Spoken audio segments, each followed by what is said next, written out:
If you are a Vietnamese living abroad, a foreigner who wants to learn Vietnamese, or you know some basic Vietnamese and look forward to learning more, the Vietnamese program Hello Vietnam is for you.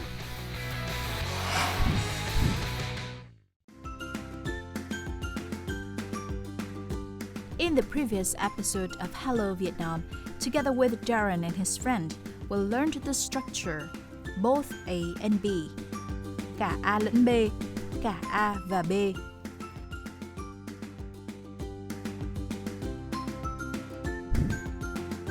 Today we will meet our friend DJ and learn about the art of chống quân singing and the structure, ngày càng and càng ngày càng, more and more. First, let DJ introduce himself.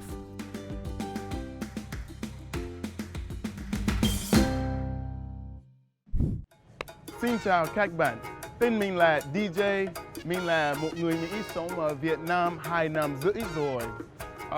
Mình thích nhiều điều về Việt Nam, nhưng mà nhất là mình thích đồ ăn Việt Nam. Mình rất thích trứng vịt lộn, mình cũng thích rap Việt Nam, mình cũng thích rap. Nhưng mà khi mình sống ở Mỹ, mình nghe một rapper gọi là Su Boy. Vì Su Boy, mình muốn quen với rất nhiều rapper Việt Nam.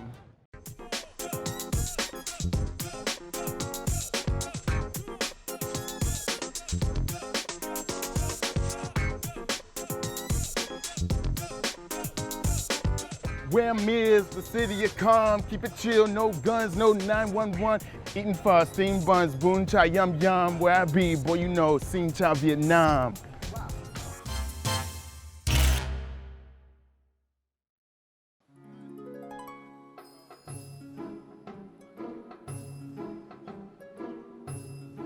Tao ngăn mắt bộ câu sang người, tao ngăn vì em vẫn thích mình xin tới.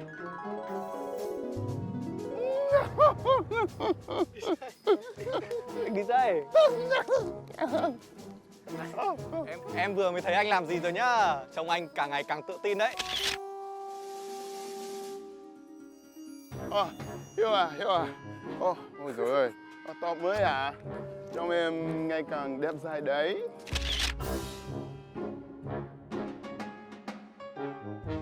Mà lúc nãy em thấy anh hát với lại bạn nữ làm em nhớ tới một thể loại hát truyền thống của Việt Nam khi mà con trai muốn tỏ tình với con gái. Ở Hải Dương thì cũng có một loại hình hát như vậy, được gọi là hát chống quân. Chống quân? Chống quân. Chống quân là gì? Chúng ta sẽ biết ngay bây giờ thôi. Okay. Hello and welcome to our studio of Xin chào Vietnam, or Hello Vietnam, the program for learning Vietnamese language through cultural experiences.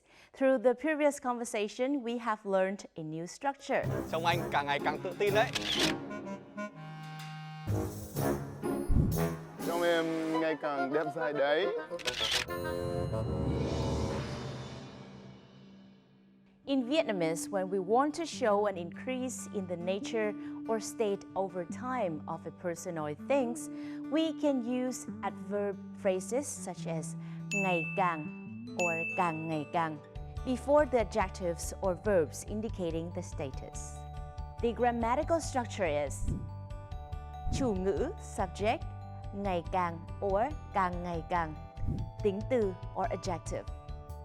Chủ ngữ subject ngày càng or càng ngày càng, tính từ or adjective. For example, cô ấy ngày càng xinh đẹp or cô ấy càng ngày càng xinh đẹp. Thằng bé ngày càng cao or thằng bé càng ngày càng cao. Ông tôi ngày càng yếu or ông tôi càng ngày càng yếu. Anh ấy ngày càng giàu or anh ấy càng ngày càng giàu.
Cháu chào các bác ạ.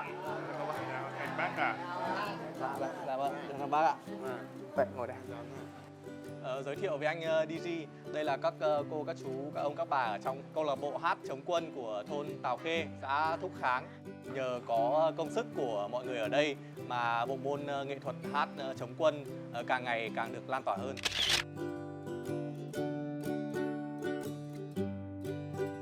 Bác ơi, bác học hát chống quân lâu chưa ạ? Tôi học hát chống quân từ thời kỳ còn nhỏ 4 năm tuổi đó. mà tôi càng học thì tôi ngày càng yêu cái môn nghệ thuật hát chống quân này.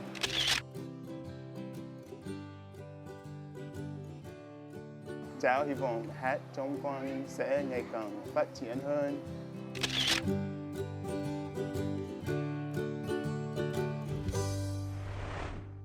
We could see that in the conversation, the structure ngày càng and càng ngày càng was used many times. Hát chống quân càng ngày càng được lan tỏa hơn.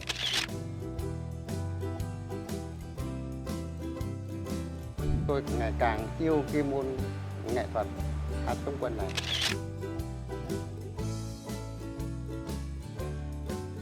Hát chống quân sẽ ngày càng phát triển hơn.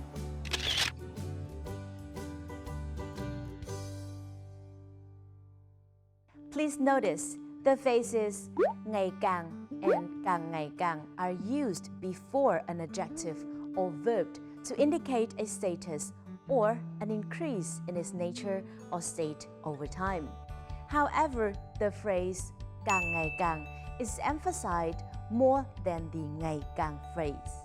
The structure chủ ngữ subject ngày càng or càng ngày càng, tính từ adjective can be used with words such as ra, lên, đi, lại. So we have the structure. Chủ ngữ subject ngày càng or càng ngày càng, tính từ adjective ra, lên, đi, lại.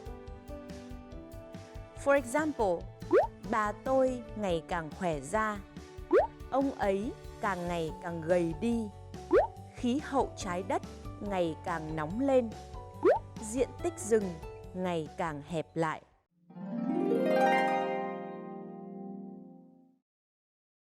Now to learn how to use this structure, let's do the following exercise. Exercise 1. Use the following words to form into sentences. 1. Ngày càng, môi trường, ô nhiễm. 2. Kinh tế, phát triển, Việt Nam, ngày càng. 3. Dân số, ngày càng, châu Á, tăng, lên. 4. To, mưa, ngày càng. 5. Đi, ngày càng, thời tiết, xấu. Now you have a few seconds to think of the right answers.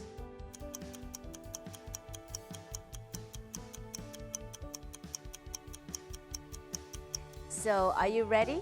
Here's our answers. 1. Môi trường ngày càng ô nhiễm. 2. Kinh tế Việt Nam ngày càng phát triển. 3. Dân số châu Á ngày càng tăng lên.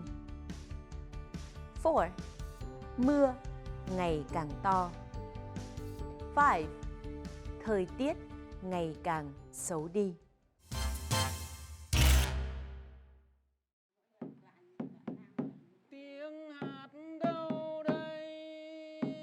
Chống quân singing is a unique, intangible cultural heritage, a long-established form of love singing of Vietnamese people in the Delta and Midlands of the North. This type of folk art and culture has existed for hundreds of years. At each place, chống quân singing has its own characteristics, deeply influenced by the local culture. Chống quân singing is a form of vocal singing conversational singing, which means singing according to rules and tones. The singing style of Chống Quân usually follows 7/7-6/8, which is a Vietnamese poetic form, or Thất Ngôn Bát Cú, which means 8 sentences, and each sentence has 7 words.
In this lesson, we have learned the structure that shows the progression of the nature or state of a person or event over time.